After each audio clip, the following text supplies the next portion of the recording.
Well, it's a very exciting time to be in North Texas right now because next week, April 8th, we're going to have a total solar eclipse. This is a very rare event.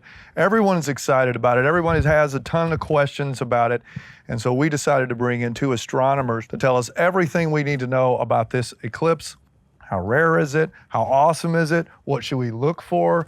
I'm Austin York, this is Rex Ravita, and here are our astronomers, Dr. Julien Rojas, and then Dr. Nidia Morrell. Thank you so much for joining us today. And first of all, I gotta just start from the very beginning. This is probably gonna be the easiest question that you get, maybe. What is exactly going to happen on April 8th, and what causes it, how long, how rare, all that kind of thing? On Monday, what will happen is that the moon will come between the Earth and the Sun. And so the moon will hide the Sun. And so we'll have, in Dallas, we'll be on the shadow of the moon. And so we'll see the Sun disappear from the sky for, it depends where you are, but from 1 to 3 minutes to up to a bit more than 3 minutes, you'll have a total shadow. So you will just totally, the moon will totally hide the Sun. And this, you can see that from Dallas, actually. So, yeah. As far as Dallas is concerned, how long do you think it's going to be total gone? Like 3 minutes and 52 seconds, the totality.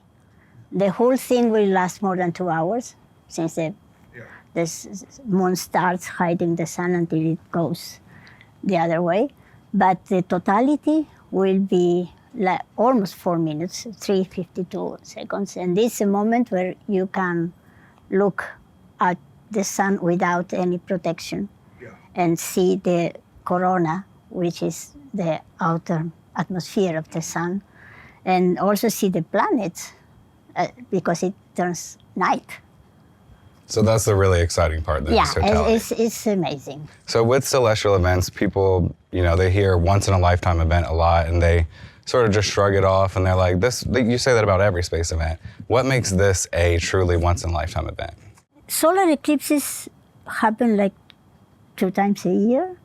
Not all of them are total. It depends on some of them are partial, some of them are annular, so the moon goes in the middle and you see a little bit of the sun around it. And the shadow of the moon on Earth is very small. So you have to be in the path of the eclipse to be able to see it. That's why it's so rare. So, I mean, for instance, the one will happen in 2 years in Spain. But if you want to see it, you will have to travel in Spain. The one after is in Australia. You'll have to travel like in 2028 in Australia. You have another one in China in 2035, I think. So each time it will happen in a different place. So the last solar eclipse in Dallas was in 1878. Oh, wow. So, and the one after will be in 2317. Yeah, oh, wow. Exactly. We have the number here. So when people say once in a lifetime, they generally mean locally, because unless you're an enthusiast, exactly. You're not going to chase a solar eclipse, right? Yeah. And you also have to take into account that if you want to travel somewhere, a lot of people will want the same thing. So you are in Dallas, we are very lucky right now because you are here, you are from Dallas, and you are able to see the eclipse without having to pay a flight ticket or something like this. And this is a great thing, actually. Absolutely. Talk a little bit about we know what we're going to look at. We're going to say, wow, it's so dark, and this is cool. Look at the crescent as it's covering it. What are you guys going to be looking for? Because you guys are looking at very different things than everyone else, I assume. Well, not us particularly, because we don't work with the sun in our studies. But what astronomers take advantage of eclipses to analyze the corona, precisely the solar corona. For example, the helium element was discovered during a solar eclipse, where an astronomer was taking spectra of the solar corona, and he found the traces of an element that was not known on Earth at that time, and they called it helium because they suppose it was only on the sun, because helios is sun in Greek, right? And then now we know that helium is the second abundant element in the universe. It's the first element more after hydrogen. It's the most abundant element, and it's produced in stars. But that was learned during a solar eclipse. The other thing that you can analyze is the solar mass ejections. That's big eruptions in the sun's surface that can be large, several times the size of the Earth. And that are particularly evident when you hide the bright part of the sun. So those can be studied, without a solar eclipse as well, or is it just a better view? During an eclipse? No. There's a project by NASA that will follow the eclipse on a plane to get analysis of the corona. So that's actually another question that we have is, how does a eclipse look on a plane versus just on the ground? What's special about it there? It can be longer because you can move following the, and from space is also beautiful because you see the shadow on the Earth's surface. There's very nice pictures taken from the special station, for example. And so we're a little worried about, I guess, the weather and cloud cover that particular day. Are we just really just crossing our fingers? We don't want those clouds here? You don't know. Actually, the weather is just evolving every day, so you really want to check the weather on Sunday, on Monday morning, and this will tell you what will happen. And this will really affect what we're seeing with the clouds and so on. If it's cloudy, probably we won't see much. I mean it will get dark at night. We may be able to see the sun through the clouds, but we will not see the corona or the planets. Or there's even a comet getting close to the sun at this moment that could be possible to observe with binoculars or something during totality. But that's a problem astronomers always have. So, you're scheduled one night at one of the big telescopes, and so you prepare your program. You applied for that night a year before, and you go, and sometimes it is cloudy, or sometimes it's windy, or humidity is high, and you just can't do what you had planned. But such is life. Someone asked us, why can't they just reschedule the eclipse then if it's cloudy? No, they don't reschedule astronomers' runs either. So NASA can't just turn on their weather machine or something, right? You have to apply for... So how big is this for you guys personally? Is this something that you guys look forward to each time when you see something, a celestial event like this? Is it your Super Bowl kind of speak? I don't know if that's something that relates to you guys, but I mean, is it a big deal for you personally? I think in terms of symbols, yes. I mean, just as everybody, just seeing a solar eclipse is something big because it's a thing that we'll see maybe once or twice in your life. So it's a big thing for as an individual. You have also like a bit of a legacy because as Nidia said, I mean, you have like a lot of discoveries that were made with solar eclipses. So you have the feeling of being in the same position of previous astronomers before that did discoveries. So I think there's this thing of legacy or this kind of very symbolic event that can... Something can be discovered that may just affect generations. Yeah, another top discovery, or not discovery, confirmation made during an eclipse was relativity. Einstein's theory of relativity. Sir Arthur Eddington, a British astronomer, took images of the stars around the sun during a solar eclipse, and he demonstrated that their positions were a little bit shifted than the normal positions of those stars, and that was because the light is bended by solar gravity. So, but science apart, it's just beautiful. It's amazing. It's an experience that unlike any other. Human beings have always been amazed at. So have either of you experienced totality? And how many times? Once. Where did you see In that? 2019, the eclipse that went through Argentina and Chile, and then it went. So I was in Chile working at the observatories, and I summoned all my grandchildren from Argentina. So we watched the eclipse all together, and it was, I think, something nobody will forget. What was that in the experience family. like? Like, how did you Yeah. feel watching it? Yeah, it was fantastic. Yeah, it's amazing. It was and it was perfect. The 2nd July in La Serena, Chile, you would expect clouds, but it was perfect. We saw the shadow coming from the sea. It was wonderful. Did you cry? Yeah, it was. You did cry? Oh yeah. I am crying. Yeah, I know what he's going for, because a lot of people feel like a spiritual connection when they see this thing. Is that something? Are you expecting to get emotional, or? Yeah, I mean, sure. You can taste. You can feel the size also. Like you can feel that you have a shadow of a very big body coming at you. So somehow it's a way that you can experience that kind of very big objects in the sky actually, and you never have this feeling.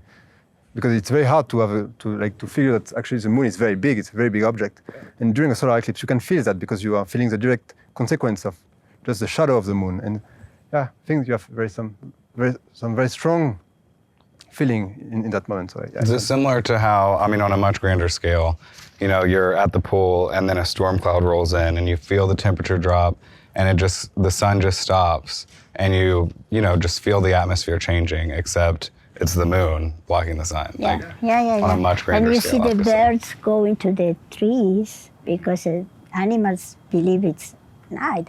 The flowers that close, it's something really, it's very, very touching. It's, feeling the connection between the moon, the earth, the sun, so something that very, very and deep us, somehow. the universe. Well, I know you can see the emotion there. We'll bring it a little bit back. You mentioned something that I know that a lot of listeners have asked us about: animals. Obviously, 4 minutes, the things are getting a little Yeah. dark. Suddenly, it is dark. Yeah, it's How does night. this affect animals? I Yeah. mean, and we're talking about cats and dogs, obviously. All but how does it- animals believe it's night. Yeah. It's getting, the temperature drops, the brightness goes down, so it's dark, so it's night. So the animals behave as if it was night arriving. It's really. It's kind of interesting to watch them try to figure out. And then a few minutes later, are they like, it's morning? What's this? They're just Come on. confused? Come on, what's going on here? Are there any specific interesting behaviors that you can recall from animals? I know we heard from someone who was speaking at the Fort Worth Zoo, and they heard, I can't remember if it was a gorilla or a flamingo, and they made a call, and it was the first time they'd ever heard them sound like that during the eclipse. So are there any specific animal behaviors No, that I we should just look out remember for? the birds going to the trees, because we have lots of trees at the observatory office in La Serena, and we did an event there, so we met with our families and watched them together, and the birds were and the flowers. That's two things. Do I they remember. instantly start closing during the eclipse? The flowers? Yeah, the flowers closed. Yes, that's awesome. as they do at night. Yeah. See, that's what's I'm so excited to see is just yeah, it's going to be dark, but kind of what happens to everything else. And then, like you said, that spiritual feeling, that's going to be something I think that a lot of people are going to be touched by. You mentioned the temperature drop. How much did it drop where you were at when that happened in 2019, or do you have any kind of idea about how it would drop? Was it a significant 10 degrees or? It's something like 10 Fahrenheit probably, yeah. So you definitely can feel it. Yeah. And it was winter there when Oh, that's right. Yeah, you're in July. No, it was already pretty cool, and during the eclipse it was even cool. Wow. But we were all so excited about that. Yeah. When you see people flock to one area to see it, is this something like Texas?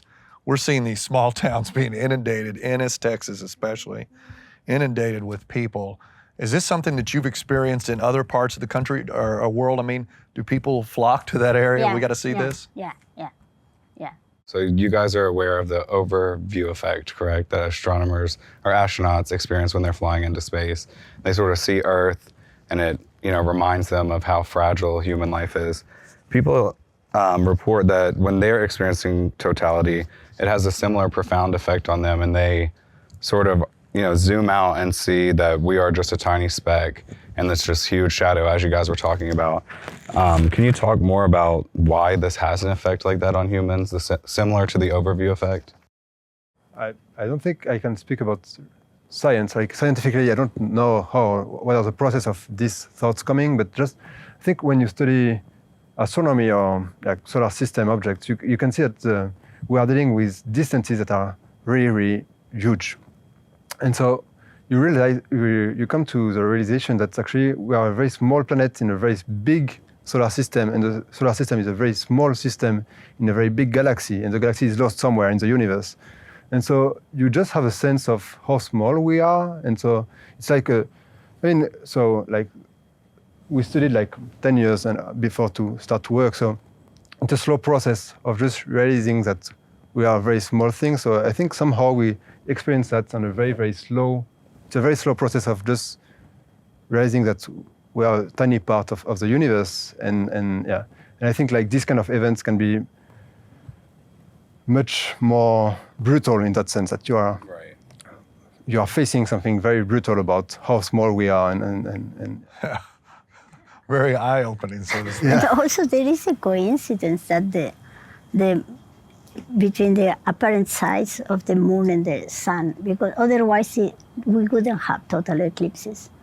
This is the only planet in our system that has total eclipses. The other planets can have annular eclipses or partial eclipses, but not total. So this interplay between the size and the distance of the sun and the moon is that makes possible. So it's very special. Very, You have to be lucky, really. Extremely. It's a cosmic coincidence, right? It's a coincidence. All right, yeah, back to the eye exactly. thing, because I know that's the big deal. We got the glasses coming out and everything. How important is it, and what kind of damage could you do if you were to look up at, maybe not when it's totally eclipsed, but... Exactly. When it's total, you can look at it. It's safe. But only during totality. when it's a total, it's like staring at the sun on a normal day. So if you stare at the sun on a normal day, you will just burn your retina, and so you will be blind. Yeah. So don't look at don't look at the sun. Don't look at the sun directly. You cannot go back. It's, Yeah, it's done after. So, and so the thing is also, I mean, I think we don't look at the sun on a normal day, but because it's an eclipse, we'll be willing to look at the sun. So that's why we say during the eclipse, don't look at the sun without eclipse glasses, because you will want to look at it, but you need glasses to do it. So even during totality or no? Totality you can, but it's just 2 or 3 minutes. Just a short window, right? Yeah. And so you have to be sure first that it's totality. So and you have to remove them, because otherwise you don't see the corona. And you don't see the other planets around the sun. So you need to remove the glasses to see those. Otherwise, the glasses are so thick that you don't see. So something I read is that for this specific eclipse, the 7 planets will be aligned. Is that? You'll see all the planets. Is that typical, or is it we're really lucky? It's also lucky, and also the coincidence. comet. It's probably the first time that there is a comet visible during an eclipse. So this eclipse is a pretty big darn deal here. Everything's happening at once. Yeah, it should be clear. Oh, yeah. Lord, we're praying for clear weather. I wanted to ask you on a personal level, what got you into this line of work? I mean, what drew you to this? Was it something that happened as a child, or is it something that you just always had a fascination with? I think it was, for me, it was a curiosity. I mean, so my grandmother used to read a lot about astronomy, so she never studied astronomy at all, but she was interested in that. So being a kid, I just discussed with her, and I got this interest. And after just curiosity, I just wanted to learn more. So first I went to university to learn more. And when you are done with the university, you want to do research because you don't have enough. So you want to learn more, and it's just the motor of everything, just knowing more about what you can. So. And now you get to travel around the world. And it's quite cool. What about yourself? I mean, you've been doing it for a while. I was a little kid when the Sputnik was launched. Sputnik. So I wanted to see the Sputnik. So I would go out at night on my grandmother's backyard and look up at the sky. I started becoming interested in what I was doing, and because it's beautiful. And in those days, cities were not so bright, so from any backyard you could see Orion and the nebula. So then I went to school, and they said I was good for maths, so that I started thinking of something, a scientific career, and as I liked so much looking at the sky, I thought of astronomy. And that's, I started, when I said at home that I wanted to be an astronomer, my parents Do something else. absolutely disagreed. So it took a while to convince them, but it worked here you out are. finally. Awesome, awesome. Do you see a lot of kids and a lot of younger people when they see something like this, suddenly like, I want to do that. Maybe this is something I could explore. Do you see a lot of people get interested? Yeah, sometimes it happens. Yeah, yeah, Well, that's awesome. yeah. Well, I hope that this has been eye-opening for everyone involved, because I know it has been for me, and I'm sure I speak for Rex for the same here.